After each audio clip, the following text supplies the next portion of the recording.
எல்லாருக்கும் ஒரு மிகப்பெரிய வணக்கம். இன்றைக்கி தூரம் என்ன பார்க்க போகிறோம் அப்படின்னு கேட்டீங்க, நம்ம எஸ்கேனுடைய அப்கமிங் மூவிஸ்க்கான டீட்டெயில்ஸ் அப்படின்னு நம்ம ஆல்ரெடி சொல்லியிருந்தோம். அடுத்ததாக மாவீரன், அதுக்கப்புறமா அயலான், அதுக்கப்புறமா SK21. அந்த படம் முடிச்சதுக்கப்புறமா வெங்கட் பிரபு அவருடைய இயக்கத்தில் ஒரு படத்தில் நடிக்க போகிறாரு. இதெல்லாம் கன்ஃபார்ம் ஆன ஒரு ப்ராஜெக்ட் அப்படிமா சொல்லியிருந்தோம்.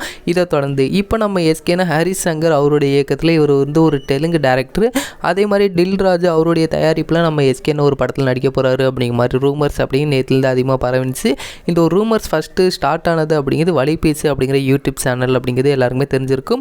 அந்த ஒரு சேனலில் சொன்ன இந்த நியூஸ் அப்படிங்கிறது உண்மையாக அப்படிங்கிற மாதிரி கேட்டிங்க அப்படின்னா அது ஃபுல் அண்ட் ஃபுல்லாக ஒரு ஃபேக் நியூஸ் தான் அப்படிங்கிற மாதிரி சொல்லியிருக்காங்க. இப்போ நம்ம எஸ்கேனா வெங்கட் பிரபு அவருடைய ப்ராஜெக்ட் மட்டும்தான் கன்ஃபார்ம் பண்ணியிருக்காரு தவிர அதுக்கப்புறமா என்ன படம் பண்ணணும் அப்படிங்கிற மாதிரி இது வரைக்கும் நம்ம எஸ்கேனா ஸ்டோரி கேட்டுக்கிட்டு தான் இருக்காரே தவிர அதில் முக்கியமாக இந்த தெலுங்கு டேரக்டர் தெலுங்கு ப்ரொடியூசர்லாம் இப்போ நம்ம எஸ்கேனுடைய லைனப்பில் இல்லைங்கிற மாதிரியும் சொல்லிட்டு இருக்காங்க. அப்படின்னால இது ஃபுல் அண்ட் ஃபுல்லாக ஒரு ஃபேக் நியூஸ் அப்படிங்கிற மாதிரி தான் நம்மளுக்கு தகவல்கள் வெளிவந்துகிட்டு இருக்கு. முக்கியமாக அதே வலைபேசி அப்படிங்கிற யூடியூப் சேனலில் ரீசெண்டாக அயலான் படம் ட்ராப் பண்ணிட்டாங்க. இந்த ஒரு படம் மறுபடியும் எடுக்கிறதுக்கு 30 கோடி தேவைப்படுது அப்படிங்கனால அந்த ஒரு படம் ட்ராப் பண்ணிட்டாங்க அப்படிங்கிற அளவுக்கு ஒரு நியூஸ் சொல்லியிருந்தாங்க. அதுவும் உண்மையாக அப்படி மாதிரி கேட்டிருந்தாங்க. அதுவும் ஒரு ஃபேக் நியூஸ் தான். ஏன்னா வலைபேசி அதுக்கான ஒரு ரிப்ளை வீடியோ போடலாம் அப்படி தான் எதிர்பார்த்தேன். பட் அவங்க எப்போது பொய்கள் சொன்னால் சரிங்களா, எப்போ பார்த்தாலும் பொய் தான் சொல்கிறாங்க அப்படிங்கிறப்ப அவங்களுக்கு எதுக்காக தனியாக ஒரு வீடியோ அப்படிங்கிறதுக்காக அந்த ஒரு வீடியோ நான் போடவே இல்லை.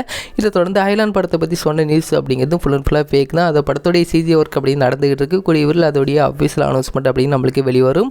கூடிய விரைவில் நம்ம எஸ்கேனுடைய அடுத்தடுத்த படத்தோடைய அப்டேட் எல்லாத்தையுமே நம்ம எதிர்பார்க்கலாம்ங்கிற மாதிரி இப்போ நம்மளுக்கு தகவல்கள் வெளிவந்திருக்கு. அது வரைக்கும் இந்த மாதிரி ரூமர்ஸ்லாம் நம்ப வேண்டாம்.